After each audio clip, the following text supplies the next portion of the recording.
Michelle used to say I was a control freak. She wasn't wrong. So when I found out she was seeing someone else, I decided to take control of my own life again. Nature therapy, they call it. I just didn't expect nature to fight back. I'm Derek, 45 years old, an accountant from Phoenix, and I've always loved photography. As a kid, I used to take my dad's old film camera and wander through the desert, snapping pictures of whatever caught my eye. After Michelle and I split, I figured it was time to reconnect with that part of myself, the part that knew how to find peace and stillness. So I packed up my camera gear and headed out for a weekend in the mountains. Just me, a tent, and my lens. I found a spot by a lake, a perfect, picturesque little place surrounded by tall pines. The sun was setting, painting the sky in hues of orange and pink that seemed almost too vibrant to be real. I set up my tripod, adjusted the settings, and started shooting. The water was so still, it was like a mirror, reflecting every color back up at the sky. For a while, I forgot everything. Michelle, the divorce, the loneliness. It all faded away as I watched the world turn gold and then deep blue. By the time the stars started appearing, I had a dozen shots I couldn't wait to edit. I set up camp, made a simple dinner, and crawled into my sleeping bag, feeling more at ease than I had in months. But when I woke up the next morning, everything had changed. The lake was gone. I stepped out of my tent, rubbing sleep from my eyes, expecting to see that tranquil water, but all I found was a dry, cracked crater. The earth looked like it had been thirsty for years, deep lines and fissures spreading out like a spider web. I blinked, trying to make sense of it. I walked to the edge, my boots crunching over brittle dirt.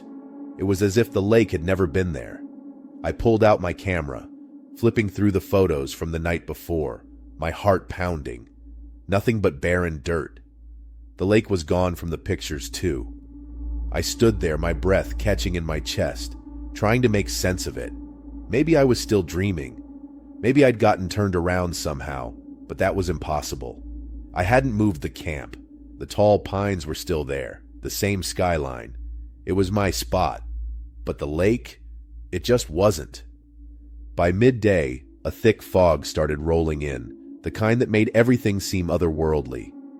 I tried to tell myself it was just mountain weather, that this was normal, but nothing about this felt normal. The fog was dense, swallowing up everything until I could barely see 10 feet ahead. I decided to pack up, head back to the trailhead, but as I moved around camp, I saw them. Faint silhouettes, just out of reach. They moved slowly, almost gliding, and every time I raised my camera, the screen filled with static. My hands were trembling. I shouted, but my voice felt swallowed by the mist. No answer. I decided to head down to where the lake used to be. I'm not sure why. Maybe I thought I'd find something that made sense, something that explained it all. The ground was soft in places, and my boots sank into the mud. That's when I saw it, something sticking up out of the dirt. I knelt down, brushing away the earth, and pulled it free. It was an old bracelet, tarnished silver, with tiny charms. Nearby, half buried in the mud, was a child's shoe. I picked it up, my breath catching in my throat. It looked familiar, an old worn sneaker with a blue stripe. I remembered it, suddenly. I had a photo, one of my dad's old pictures of me as a kid, wearing shoes just like this, standing by a lake. This lake. Panic started to rise in my chest. The silhouettes in the fog were closer now, moving in from all sides. They weren't human, their forms shifting, bending in unnatural ways, like shadows cast by something not quite right. I turned and ran, stumbling over the cracked earth, my camera bouncing against my chest. I could feel them behind me, the fog pressing in, thick and suffocating. My lungs burned, and I ran until I reached my car, fingers fumbling for the keys.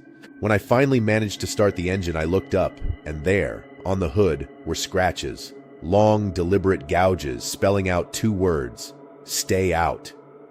I didn't wait.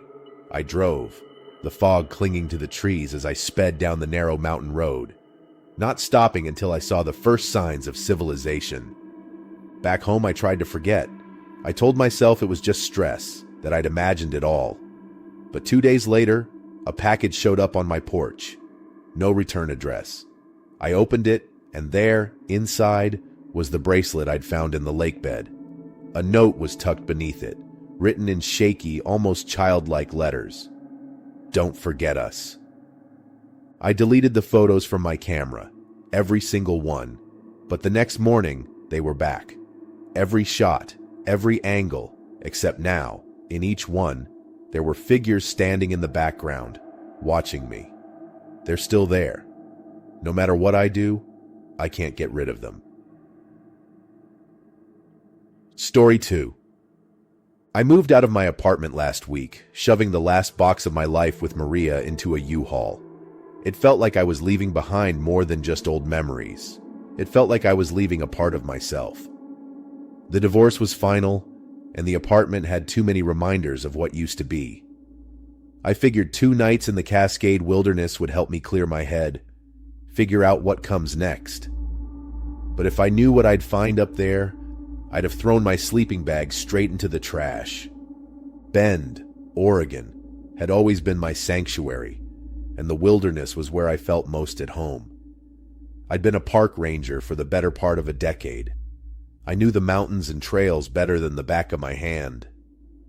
The crisp air and the smell of pine needles were comforting, a kind of therapy you can't find in a city. So I drove out early, parking at the edge of the Cascade Forest, and hiked into one of the more secluded campsites. I needed the isolation, just me in the wilderness, away from everything that had gone wrong.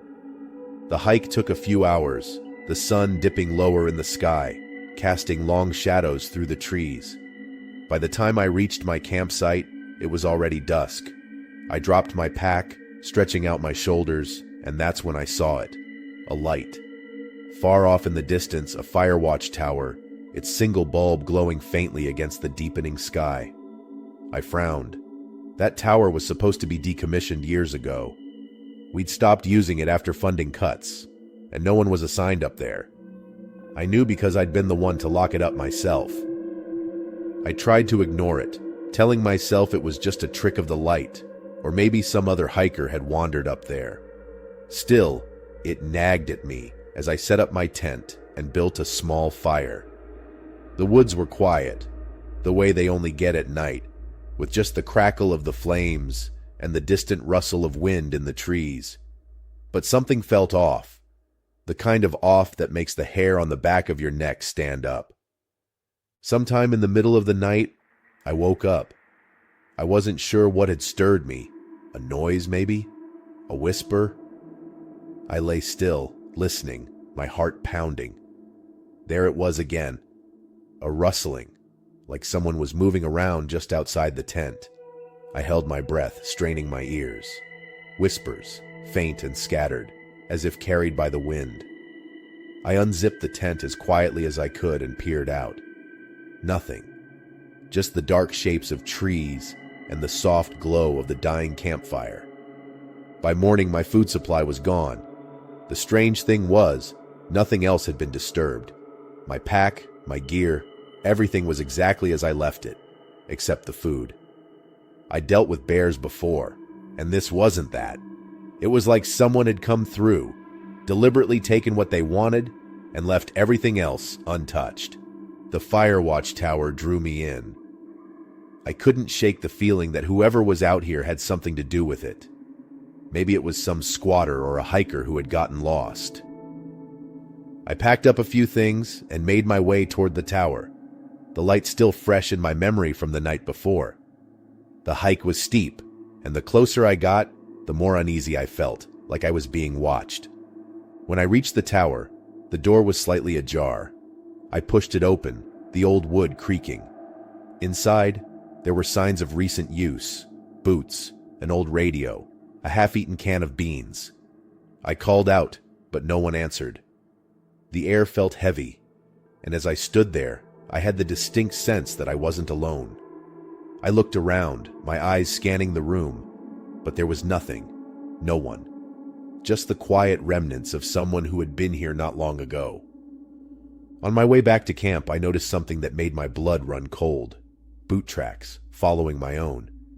They were fresh, the impressions clear in the soft dirt.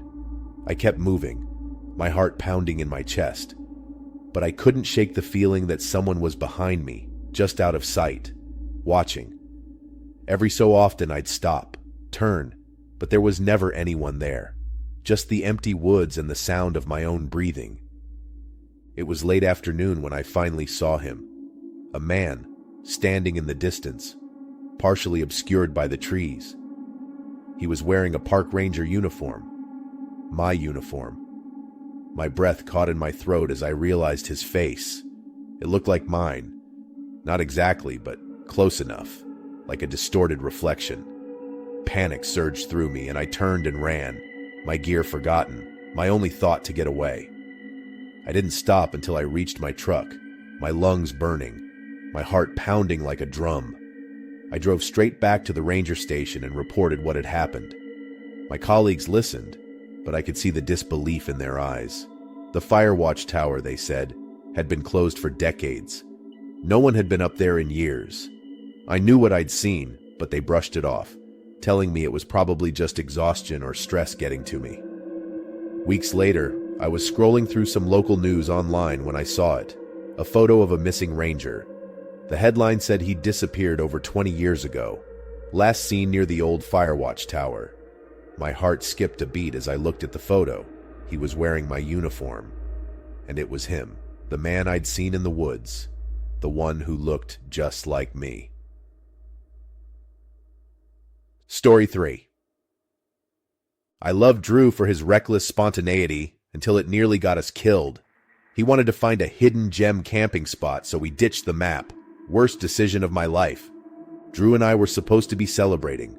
I was 27, just about to graduate with a degree in environmental science from the University of Denver, and this trip was meant to be our pre-graduation getaway. Drew was always the kind of guy who loved off-the-beaten-path adventures, and honestly, that was part of what made me fall for him. But this time, he insisted on going somewhere different, somewhere he had found on Reddit, a place no one else knew about. We left early that morning, the car packed with camping gear and snacks, the sun just starting to peek over the horizon. The drive into the Cascade Range was beautiful, winding roads and views that seemed to stretch forever. Drew was in high spirits, humming along to some indie rock playlist, while I watched the scenery, trying to ignore the tiny knot of anxiety in my stomach. It wasn't like we hadn't done this before, hiked off trail, camped in places that weren't on any official map. But something about this felt different, like we were pushing our luck. We parked the car at a small clearing, and Drew insisted we leave the GPS behind. "We don't need it," he said, with that lopsided grin of his. "That's the whole point, babe. An adventure." So we stuffed our packs with what we thought we'd need and started hiking. The first few hours were fine. The forest was beautiful, the air fresh and crisp, and we were laughing, joking about what we'd do after graduation. But by midday, the sun was high, and we were definitely lost. Drew kept checking his phone, frowning as the GPS app refused to load. I tried to stay calm, but it was hard when every tree started to look the same, and the path we thought we were following had long since disappeared. "Maybe we should head back?" I suggested, trying to keep my voice steady. "We're fine," Drew said, waving me off. "I'm telling you, the cabin's just up ahead. I know it." And then, as if on cue, we saw it. A weathered, old cabin, tucked beneath the shadow of a steep cliff. It looked like something out of a horror movie. The wood was gray and splintered, the windows dark, one of them cracked. But it was shelter, and we were exhausted. Drew smiled, triumphant, and I tried to ignore the uneasy feeling gnawing at my insides as we approached. Inside, the cabin was sparse. A single bed, an empty fridge, a small table covered in dust. There was a notebook on the table, the pages yellowed and covered in frantic handwriting. I picked it up, flipping through. The entries were short, disjointed, notes about the weather, strange noises, an uneasy feeling. Each one was dated 3 days apart.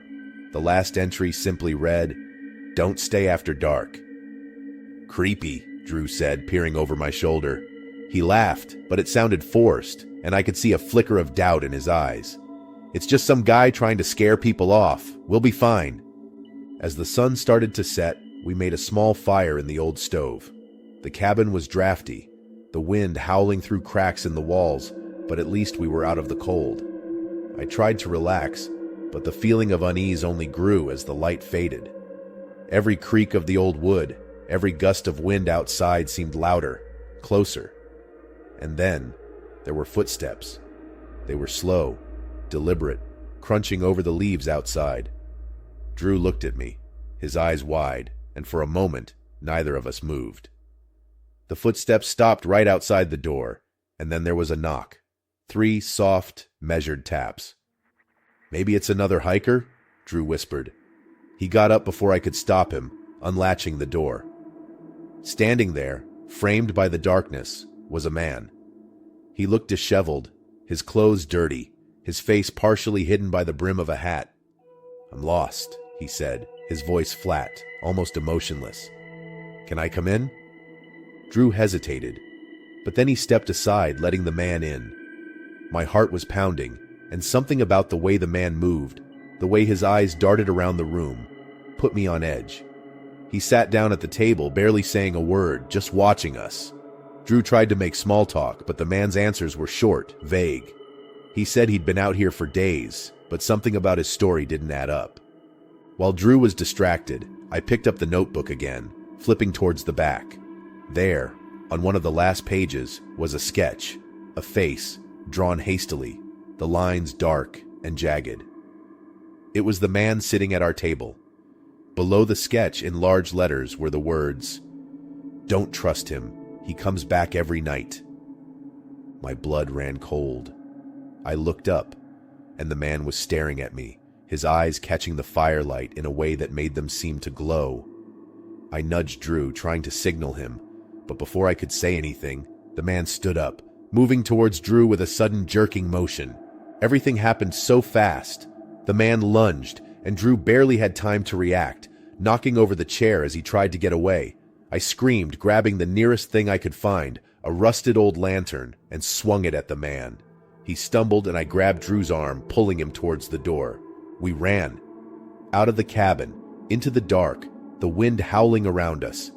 I could hear the man behind us, his footsteps heavy, relentless. The cliff was ahead, and I didn't think, I just moved, sliding down the rock face, my hands scraping against the cold stone. Drew followed, and we landed in a heap at the bottom, breathless and shaking. I looked up, and there he was, standing at the edge, just staring down at us, his face expressionless. We didn't stop. We ran until the sun started to rise, until we found a road, until someone finally stopped to help us. The rescue teams went back to look for the man, but they didn't find anything. They told us it was probably just a drifter, someone passing through. No one believed me about the notebook, about the warning. A few days later, I saw the news. Unidentified body found near cabin cliff. The face on the screen was unmistakable. It was him, the man who had come to the cabin, the man who, somehow, had already been there. Story 4. Mia and I were finally talking again after 3 years of silence. Ironically, the place we chose to reconnect was the quietest place I'd ever been. Too quiet. My name is Kayla, and I'm 32, a nurse from Seattle. Growing up, Mia and I were inseparable. But as we got older, life happened. We drifted apart, and then we had that argument. The kind of argument that leaves wounds deep enough to stop speaking altogether. 3 years of birthdays, holidays, and family gatherings passed without a word. But then Mia called, out of the blue, and just like that, we decided to make amends. We chose a camping trip, just the two of us, as a way to start fresh. We drove out of Seattle early on a Saturday morning, the sky still a sleepy gray. The campground Mia found was off the beaten path, the kind of place without any cell service or amenities. It was supposed to be peaceful, a place to escape the world and just talk. But as we arrived, I realized something was off. The campground was empty, completely deserted. And it wasn't just the lack of people. There were no sounds, no birds, no insects, no rustling leaves. Just an unsettling, heavy silence. "Weird," Mia said, glancing around. She tried to laugh it off. "Maybe it's just too early for the birds?" I nodded, But the unease was already sinking in. We set up our tent, unpacked our gear, and tried to brush off the weird feeling that hung over the place. But it was hard to ignore. The quiet was oppressive, like it was swallowing up everything we did. As we explored the area, we started to notice strange carvings on the trees and rocks around the site. Symbols I didn't recognize, circles, spirals, shapes that looked like runes. Mia made a joke about cult activity, her laughter echoing in the empty campground, but I couldn't shake the feeling that we weren't alone. I snapped a picture of one of the carvings with my phone, more out of habit than anything else. That night, as the sun dipped below the horizon, the silence grew even deeper. We sat by the fire, trying to talk, but every word felt out of place, too loud. Mia tried to lighten the mood, telling funny stories from her job, but even she seemed uneasy. I kept glancing into the dark woods, half expecting to see something, though I didn't know what. Sometime after midnight, I saw it. A figure, standing at the edge of our campsite, just beyond the reach of the firelight. It was tall, completely still, and for a moment, I thought my eyes were playing tricks on me. I nudged Mia, my heart pounding. "Mia, look," I whispered, but by the time she turned, it was gone. She gave me a puzzled look, and I tried to laugh it off, but inside, I was terrified. The next morning, we found footprints around our tent. Large, deep impressions in the dirt, but they led nowhere, just stopped abruptly at the base of a tree. Mia frowned, crouching down to look. "Maybe a bear?" she said, but her voice lacked conviction. We decided to go for a hike, hoping that maybe getting out, moving, would help shake off the unease. But as we walked, I couldn't shake the feeling that we were being followed. The forest was still too quiet, every twig snap and crunch of leaves underfoot sounding unnaturally loud. Then Mia vanished. 1 minute she was walking ahead of me, her laughter echoing back as she joked about something. The next, she was gone. "Mia?" I called, my voice cracking. No answer. I ran forward, my heart pounding, calling her name over and over. Nothing. I could hear her voice, faint, like it was drifting through the trees. But no matter where I looked, I couldn't find her. Panic clawed at my chest, and eventually I stumbled back to camp, hoping she'd somehow made her way back. What I found instead made my blood run cold. Our gear was destroyed, the tent ripped open, our bags scattered, the contents strewn everywhere. And there, carved into the side of a tree, were the words, "She's ours now." My knees went weak, and I collapsed, tears streaming down my face. I wanted to scream, but the silence swallowed everything. I don't remember much about how I got out. I ran blindly, through the woods until I found a road. A driver stopped, a kind older man who asked me what happened, but I couldn't speak. The rescue team searched, but they never found Mia. No trace of her, not even a footprint. They said she must have gotten lost, that maybe she'd fallen, but I knew better. A year later, I went back. I don't know why. Maybe I thought I'd find something, some clue, or maybe I just needed closure. The campground was still empty, still silent. I walked to the spot where we'd camped, my heart heavy. And there, on the same tree, was a new carving. "Welcome back."